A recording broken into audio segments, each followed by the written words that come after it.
was a sunny day in February. In a sudden flash of excitement, my friend Ayona and I decided to embark on a day trip to Alain. Why Alain? We will get back to that later. Excitedly with our chauffeur, Mr. Azad, and his equally trustworthy car, we started at 8:30 in a southeasterly direction, cruising on the highway flanked by blooming February flowers like a blur of color as the outskirts of Dubai whizzed past.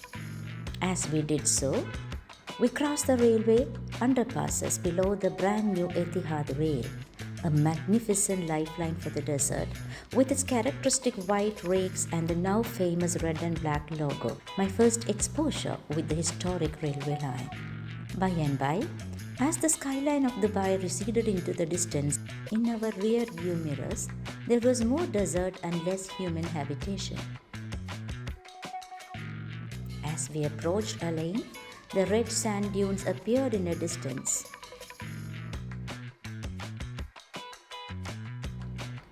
Gawa, a symbol of Emirati hospitality. The serving of gawa is one of the most important cultural practices in the heritage of the United Arab Emirates. It represents the spirit of Emirati hospitality and the values of kinship and social communication. Jebel Hafid Mountains came into view. The Jebel Hafid range, which literally means empty mountains, are the only mountainous area 17 kilometers long and 4 kilometers wide in Abu Dhabi, Emirates, and it rises 1,300 meters above mean sea level as part of the Hazar Mountains of Oman.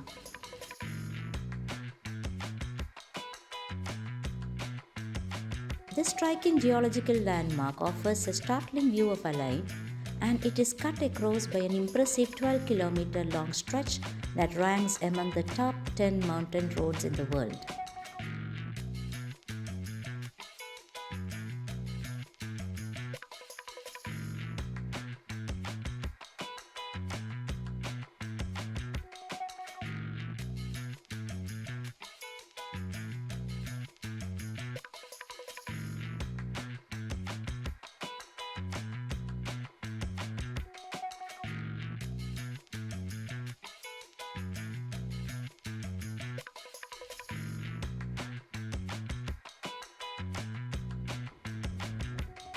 To the north and east of these mountains, there are 300 plus tombs of the old Elamite era dating as far back as 3200 BC.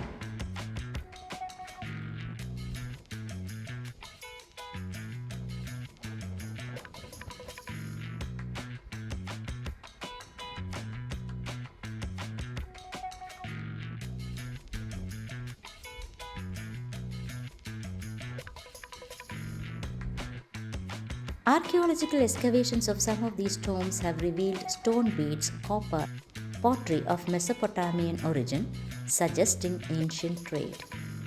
Circular tombs, called beehive tombs, mostly from the Bronze Age, dot the eastern landscape.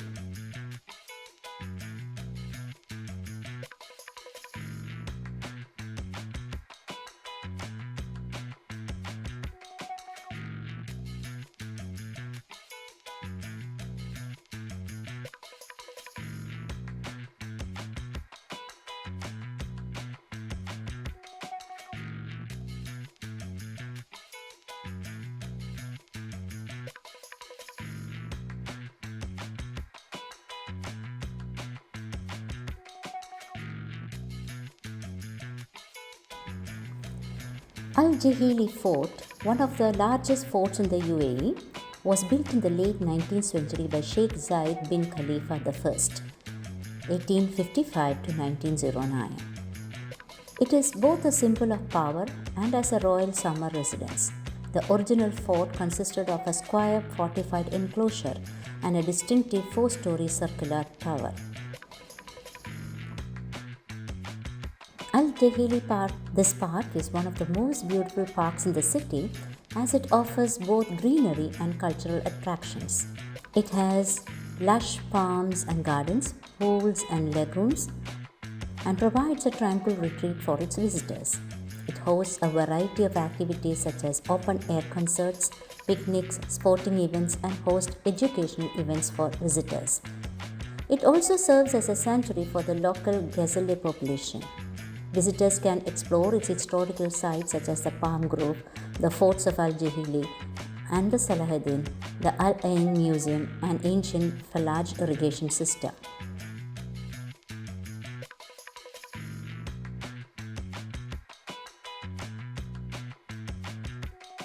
As we circumambulated to the visitors' center for the typical Emirati hospitality, a welcoming cup of tea by a beaming Nepali who seemed thrilled to see his subcontinental neighbors, a Spartan, that elegant architectural splendor where the hushed silence echoed the royalty of its past. Sheikh Zayed bin Khalifa was the leader of the Bani Yas tribe and head of the Al Falah family. During summer, Abu Dhabi's rulers left the intense humidity of the coast for the more temperate weather of Al Ain with its low humidity, fertile land, and fresh water. When Sheikh Zayed died, his eldest son chose not to become the ruler of Abu Dhabi and remained in Al Ain. He lived in the fort with his family. The Al Jahili's history over the next 30 years is unclear, and at some point it was abandoned and fell into disrepair. In the early 1950s, British forces came to Al Ain and incorporated the fort into a larger enclosure that formed their regional headquarters. Barracks and other buildings were added to the compound. This military use of the tower continued until around 1970.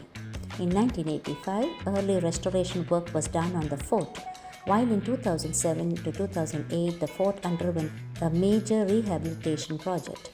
A visitor information center, permanent exhibition space devoted to the explorer and photographer Wilfred Tissaker, and a temporary exhibition space were added.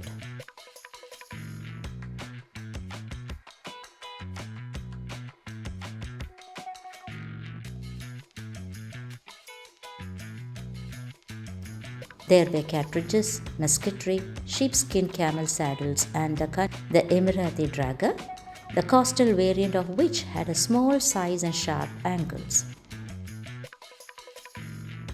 The original components of the fort include a square high-walled fort and separate round tower composed of 4 consecutive rising and narrowing concentric tiers.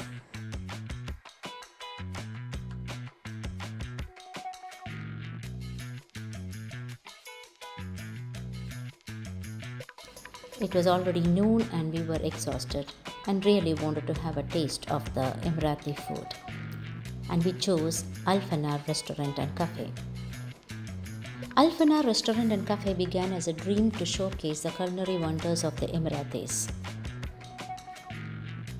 The name is inspired by the iconic Al Fanar, meaning lantern, symbolizes guidance and a beacon of culture.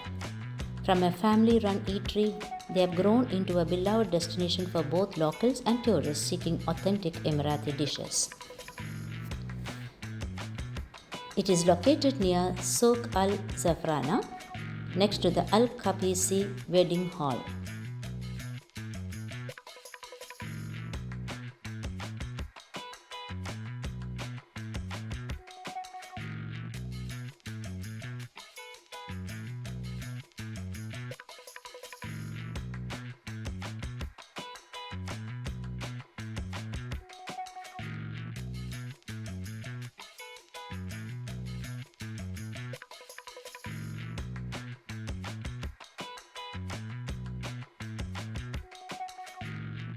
We tucked into some authentic Emirati food.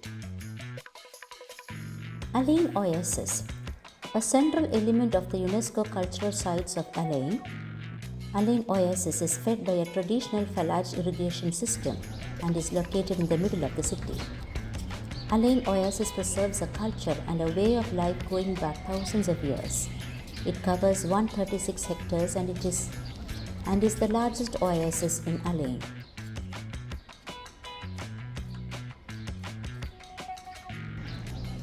The water supplying the oasis comes from the wells and the ancient Falaj system, which brings water from the mountains to the farms via a complex system of underground and surface channels.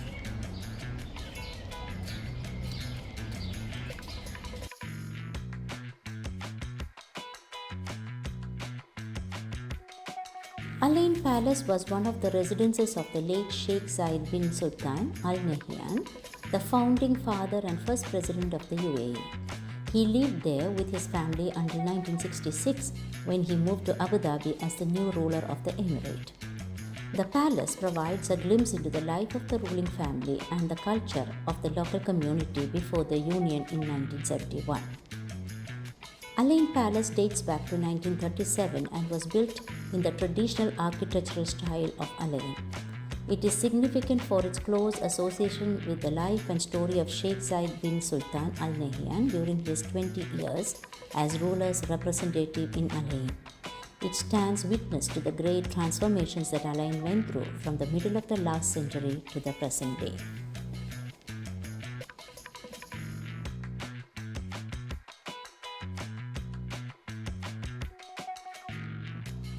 As the sun started setting on the horizon and the shadows gradually gained length, we headed back via a new building that gave an authentic Emirati feel. As we departed, we could feel the unseen gaze of the spirits of the ancestors who built Al Ain and toiled under the same blazing sun centuries ago. It marked the end of a journey I had been seeking, which was more within myself than without, and hopefully answered my question to myself: why of all the places go to Al Ain?